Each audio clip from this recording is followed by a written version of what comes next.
Welcome to another edition of What the Fuck Happenings here in Mendham with your host, and such. Anyway, nothing, nothing changes. The world is broken last week, and it just seems to stay broken this week, and sometimes just gets brokener. And it's all horribly discouraging.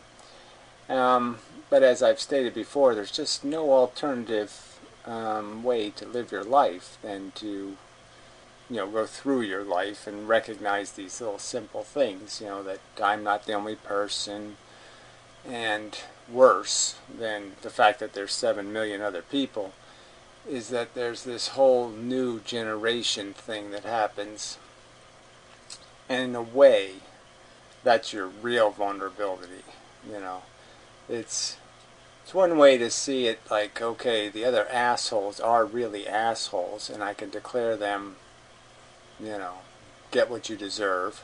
I can say, who cares if they all burn in hell, or some kind of thing like that, because they're so un-me. I mean, they demonstrate it so overtly. But then when you think about the little ones, you say every one of those has some potential to be some kind of person like myself who never understands what all this is for. I mean, this whole thing seems like an awful lot of pretense and bullshit for just sticking my dick in and doing the because that seems like when you really, when you add it all up, that's the only thing, if somebody was to take away stuff, everything could be taken away. But once you get to that part, well, then it really gets difficult to say, what am I doing here? I mean, it's easy to say, what are you doing here? I mean, it's difficult to find the reason why I would be invested in this pretense of bullshit and all this nonsense, blah, blah, blah. So, yeah, I mean, it's so trivial.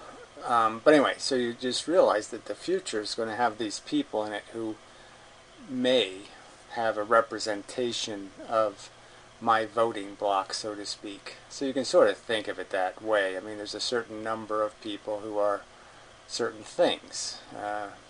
Fish fuckers and, whatever. Cloud looker-atters. Silly things that people are as little tiny minorities of people. And I could argue that my perspective is a minority perspective, but that it's not silly, of course. And that I'm going to have to do this all over again, so to speak. And that's the real, that hurt. To realize it's going to have to be done over and over and over again. And as I've stated before, I have been lucky. And, just thinking about all the people in lesser conditions than myself who are likewise disposed to be somewhat unsatisfied with their position in this planet, it's just... So that's sort of the incentive, right? You're saying, it's making it rather personal, which I don't like to do, but it's part of what we do automatically is kind of have to personalize everything to be motivated to do anything. And so for me personally, I don't see anyhow any rational person evades that kind of thing, that kind of thinking. And so it sort of goes back to like the silly rich people like the Trumps and the slave owners of the past. And you'd have to wonder what they were thinking, when they think about the next generation being born. I mean, could they really think that in a way they're not enslaving themselves in a sense, that one of them, those slaves, might be a person like themselves who might think thoughts that they've thought and had feelings that they've had, and they're essentially, imprisoning them. So it's like taking yourself and throwing yourself in a torture chamber. It doesn't make any sense. So once you personalize other people's lives, like I said, it's so easy to do with the future because they haven't proven themselves to be assholes yet. So you can still see humanity in children, because they haven't really, you haven't seen them grow up and turn into turds. And so it's like an unbroken egg or something. It's, it looks worthy of purchase. Where once you've seen what the humans will do, then it's just, oh yeah, that's garbage. Who cares? Throw it in the disposer. Once people humiliate their dignity enough, they become hard to give a shit about. It's sort of, it's like that with everything. I mean, it's sort of like that with animals. You see, even if, your exposure to animals, if your only exposure to some animal is, watching it masturbate or something, or, and that's all you ever saw, you might have this impression, that's not exactly very balanced. And that's how our experience works with things. So, people are really hateable just for their politics or their short-sightedness and so many things to despise people for. But all the rackets and all the lying and there's just so much. They do so much to tarnish humanity as a whole. Especially when you start watching religious kooks or something, you just, oh man, you can't shoot humans fast enough. They're just not worth the trouble. And then you can watch some other, like monkeys that, those monkeys in Japan or something, sit in the water and look all contemplative. There's so much more humanity in one of those monkeys than I can possibly see in some sort of dopey woman in her fucking burqa. It's like, I'm a slave and I like it. Jesus. Anyway, so, somebody called me tonight, just to ask me some questions. And somehow it had something to do with that fishing for cod guy. I don't know, samurai for, I don't know whatever that guy is. It's somehow related to some fanatic for that guy or something. But anyway, just this whole first faking and lying so he could ask me a few dopey questions. And, but one of the questions was, why do you do this? And, my simple answer is because I look at the world, I see broken, and I know the only way to fix it is to get other people to organize into something that can fix it. I can't fix it myself. I can't change cultural norms as an individual. You can't fight any of these fights as an individual. It's not personal.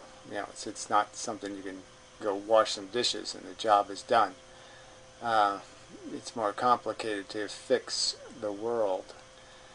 But there's nothing really, like I said, how could anything else be more important?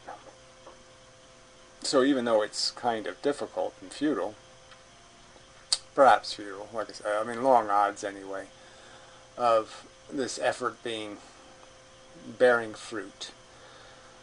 You have to figure that if enough people make the effort, that somebody might hit the right buttons and, off we go to a better future and all that crap.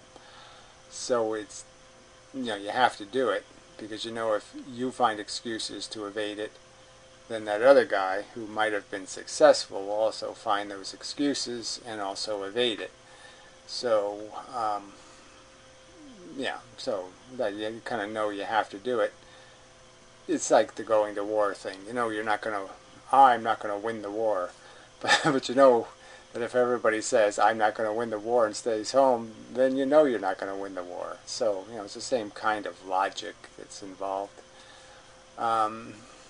And it's the same kind of circumstances. The fact is you can't win. as an individual. You can only win by, well, I don't mean as an individual. You only win by using your individual power to create collective power and that kind of thing. And clearly I'm not very good at that, you know, because some of that does require a certain amount of used car salesmen. I mean, just as a practical matter, the fact is people need to be lied to sometimes, I guess. I mean, it's discouraging, but you know, if you tell them the absolute truth, then they won't buy the product, so to speak. They won't go to the war. You know, lots of things they won't do if you tell them the truth about what's going to happen or what the likelihoods are. And I still think there should be a way to do it and retain your personal integrity, you know, not have to become one of them to defeat them. You know, I mean, it's uncomfortable to have to compromise values to protect values. You know, it's like, you know, well, you have to do a little bit of raping to prevent the bad, really hard raping. You know, but in some ways you can sort of understand how sometimes that's what it takes. You know, I just don't like it. And I'm no good at it. That's the truth of it. If I was a better liar, then maybe I'd have fun being a liar. But, you know, I still don't think it's in my character to be someone who would enjoy it. But I just mean it's the fact that I do it so poorly. It doesn't give me much choice but to have that limited amount of character, whether I like it or not, just because I'm no good at being a good thief or whatever you want to say. So, not that I wouldn't, you know, not that there's anything stopping me besides the fact that I'm no good at it.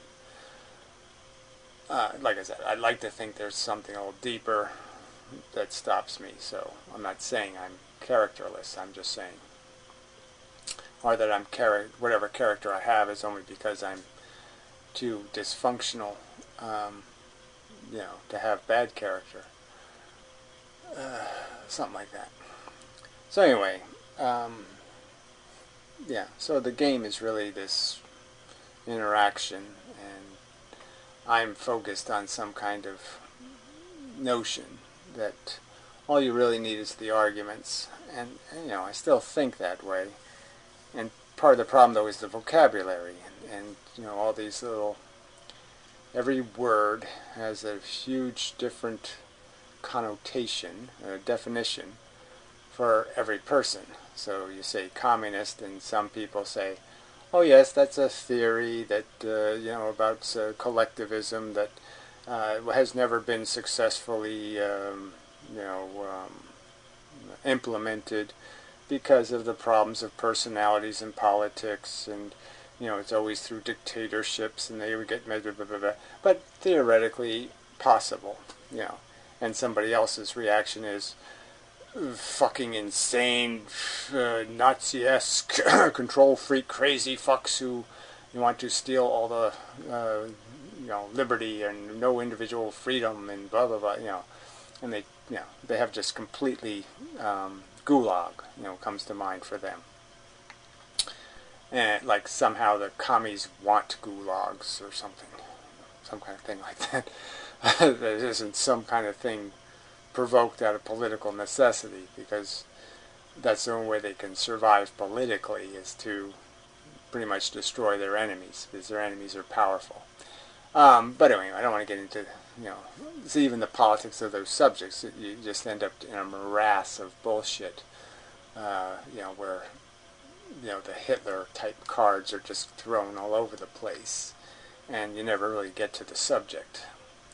But anyway, so that's the real problem, though, is that in communicating with people, you're going to say things, and people are going to find them offensive. Like you say, wealth is bad, and, you know, some people just hysterically react like because they have this perception of hard-working coal digger who, you know, makes his own coal digging machine, and then makes his own coal producing company, and blah blah blah, and he pays all his employees well, and all the innovation, he pays his employees well for their innovation, and he doesn't completely overpriced, and he doesn't try to monopolize markets, and he doesn't, put crappy lies in his advertising, and he's a completely honorable man making completely honorable money, and that's their perception of what a rich person is, when it has nothing to do with really what rich people are, and what, like when I'm saying rich person, what I'm talking about, because it doesn't have, most of the rich people are not working people in the first place,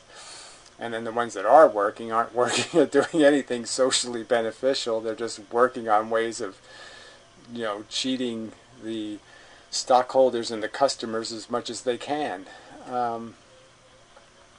So completely bad. But those are the, like I said, those are the traps of trying to communicate, is you're trying to get to some theme. It's like I said, when I start talking nasty about the rich, especially the inheritance rich, then people start arguing about how crappy the poor are, as if I'm defending the poor, and as if I would give the rich people money to the poor, when that's not anywhere close to my plan. My plan would be to give the workers, the people who earn the money. And see, so they're not arguing your idea, which is the rich shouldn't have it, the people who made the value should have it, the workers. The people who worked on a project for 15 years and came up with the innovation, he should get the first big piece of the pie, not the shareholders and the richie fuckers and all the other bullshit tied to that, and their family and their nephews and all that shit. No, that guy should get it first. And he should get his fair portion, not some insane, portion. But anyway, so they turned into something it's not, right? I mean, because I'm anti-rich does not mean I'm pro-poor, especially reproducing poor. I'd be pro-poor if they're, sterilized and can do no more damage.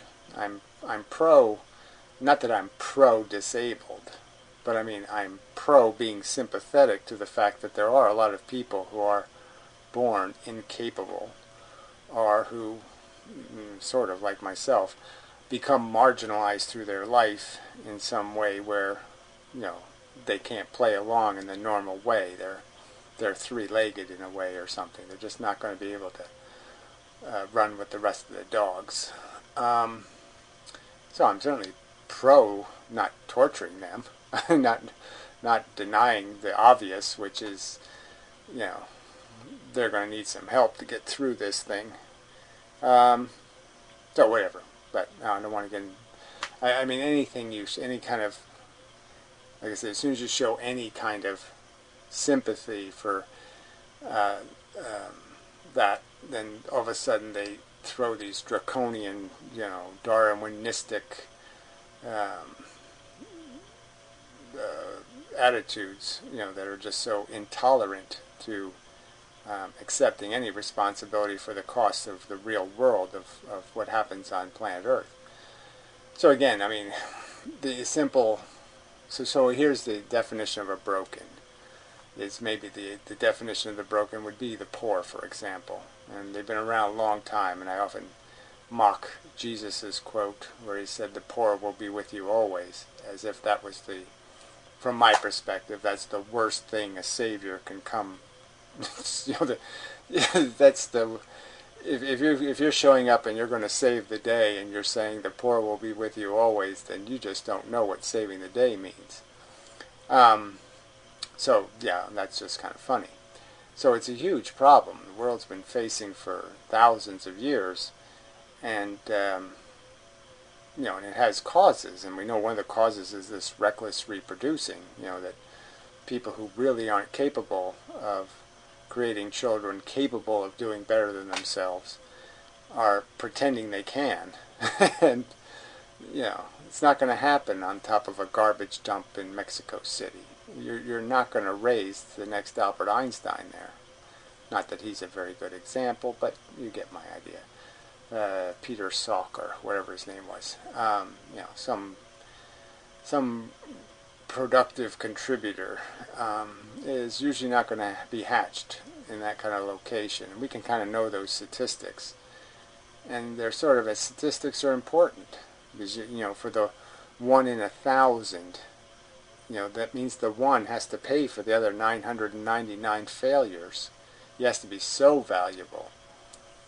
He has to be 999 times more, to make up for the the minus numbers that are going to be all of his generation, so to speak, who grew up in that hood. And we know this stuff. I mean, we know where it comes from. The poor isn't a intractable problem. It's a problem caused by recklessness and silly, just nonsensical reproduction by people far from anywhere close to equipped to take on the challenge of creating human beings. We should be able to say that. We should all be able to say that. Even the poor, should be able to admit that making a human being is a complicated, expensive, time-consuming, hard, difficult thing to do. And anything that marginalizes your capacity should be recognized as a serious problem and a serious impediment to what might be called a right to take on the project. Because it is, under the best of circumstances, difficult. And under the worst of circumstances, it is in fact pragmatically impossible, in the sense that even if you create a brilliant child, your neighbor created 5 unbrilliant ones, and you have a lot of neighbors, so 5 times 50, it ends up being impossible as a mathematical equation for society to win. Society has to lose if you don't have a higher standard, just by the laws of averages. And to get people to admit simple things like that has been demonstrated to be so difficult, and it really shouldn't. But they say this goes back to almost a religious argument, because it's like, that should be a no-brainer. It should be a no-brainer to be able to explain to especially the insane fanatics the danger of what they're doing. And that they wouldn't want other people to do what they're doing, to be fanatically devoted to a snake god or bubblegum god or whatever, Hershey's candy bar god. They would be so offended if the rest of the world did exactly what they did, is to have such insane faith in such insanely simplistic and illogical rubbish.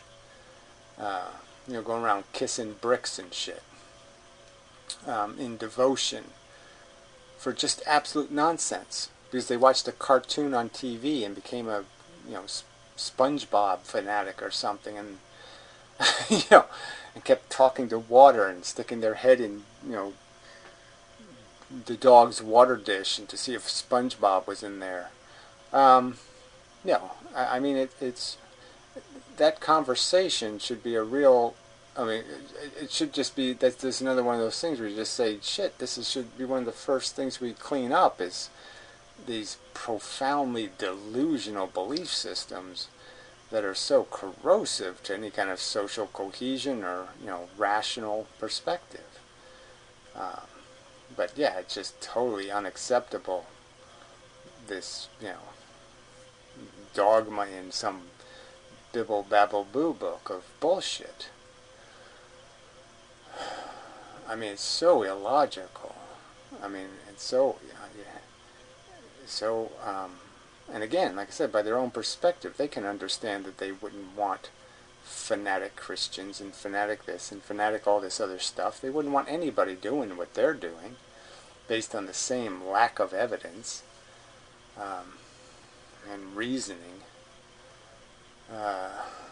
So that argument should be able to be made to humanity that religion's like some kind of kinky sex thing. You kind of keep it in your bedroom.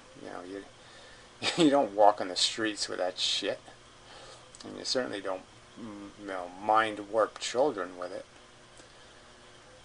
So these are just, like I said, these are such simple, big problems.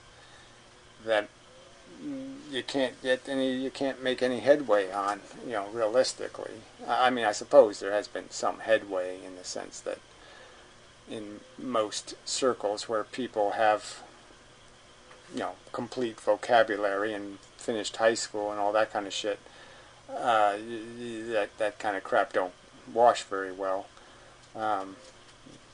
Most of Europe and America is, above taking it too seriously. But again, too seriously is a trick word. Is why should anybody, like I said, I mean, I can't, like these fake Catholics that are all over the place, they don't really believe the Pope is this, they don't believe this God bullshit, they just think it's some sort of constructive ethics, and it's not. They're just giving license to the other lunatics by their own behavior, by justifying religion, and the ethics of their own religion is rubbish. It doesn't prevent anybody from being a shithead. And they have this stupid delusion that somehow God stops people from being assholes, when the evidence is even the preachers can't stop molesting kids and doing all kinds of shit. So give it up. There's nothing valuable in that rotten, silly behavior of being a fanatic for totems. And that's all they are. They're just silly stories, old, dead, fable-y nonsense. Anyway, didn't really want to rant on that subject, but it is powerful evidence for the failure of intelligence to thrive in the human community at large. The fact is, even though we've gained so much knowledge, the number of people who hold any of it is, by percentage, is getting smaller. The percentage of the human race that has knowledge of the knowledge seems to be going disproportionately down rather than up. You might even think of that with mechanical skills. Like, everybody had to know how to do stuff in the past, because everybody had to do stuff. So everybody knew they had some mechanical wisdom, you could almost argue. The women could drive a team of horses, and they all knew some basic skills. And it's like nobody has to have any of those anymore. So some people are just so fucking clueless. All they know is Facebook and, how to make gestures, when they type. What kind of emoticon is appropriate. They have skills that don't have anything to do with knowledge of anything that matters. And such. So that's discouraging, So, I didn't know where this video was going, but I guess that's where it went. But again, there's no other job but to try to point this stuff out, try to think of ways of creating messages that are more powerful. And somebody posted a link, to that documentary with just the images of people and stuff. Very nice photography in it and stuff, but it just makes you sick because you just see humans, and and it's a horrible turnoff. Culture.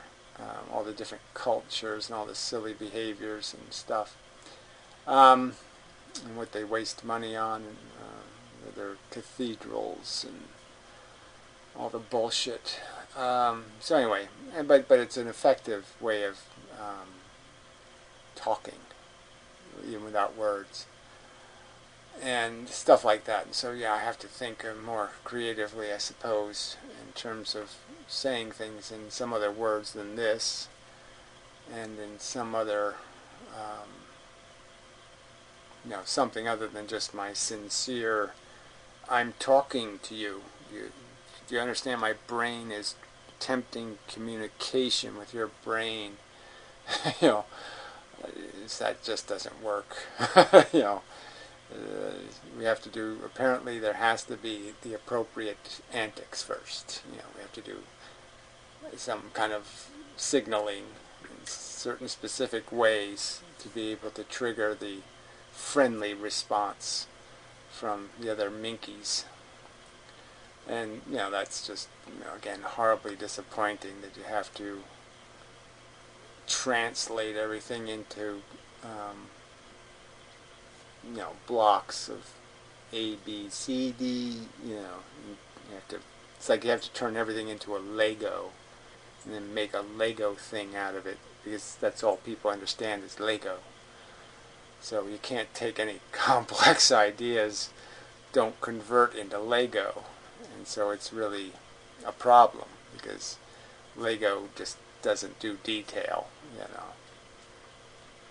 So, that's probably a good analogy for some of the problem. You have to put everything into imbecile, and then you have to educate them out of their imbecile, and teach them a higher language of communication before you can start to have the real conversation.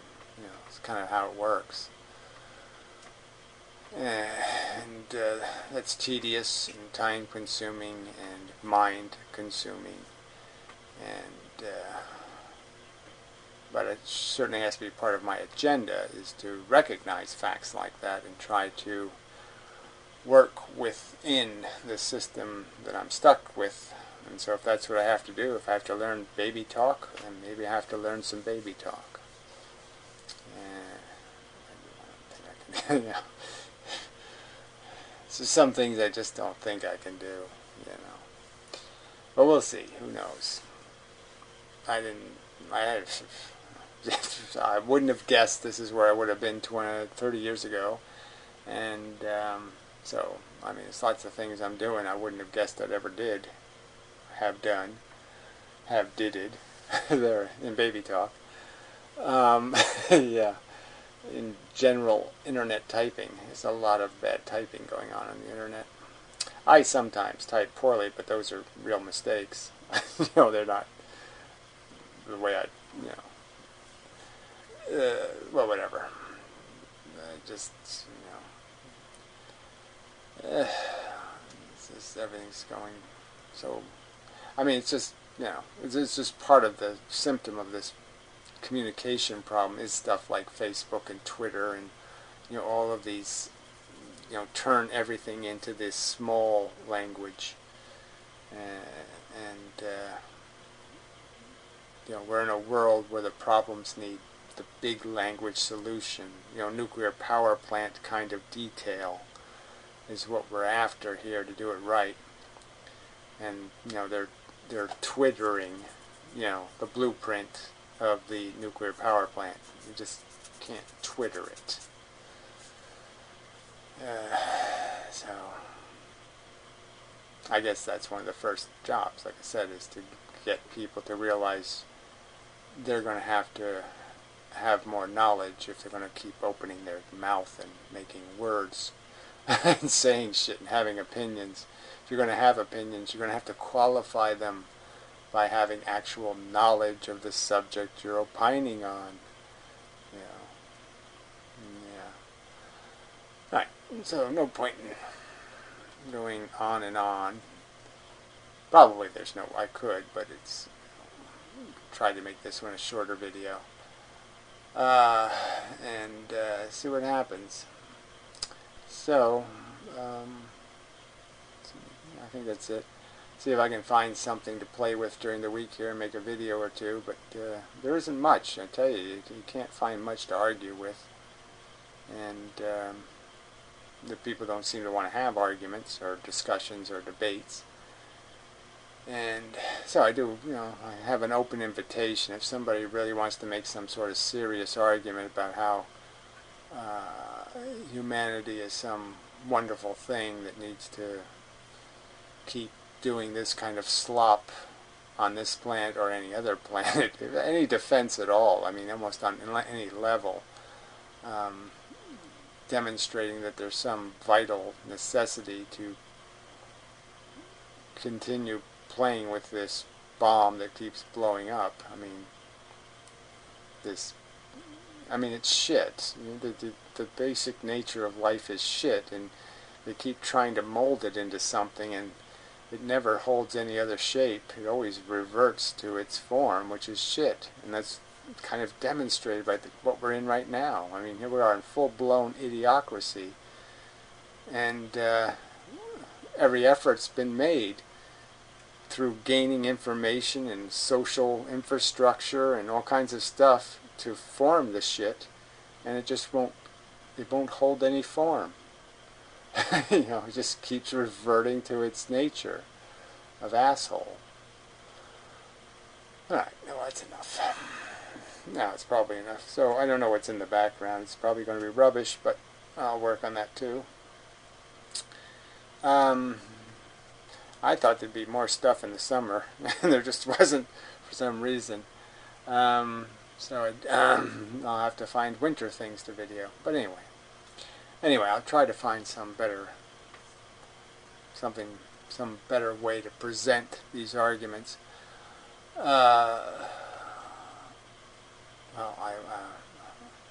Try is a trick word, so I shouldn't say I'll try, because it's like I don't have enough time to do what I'm doing now. So I'm trying to do a lot of things, and that's very dangerous. I'm working on a lot of things, always working on stuff in my brain. But anyway, we'll see what happens. Just see what happens.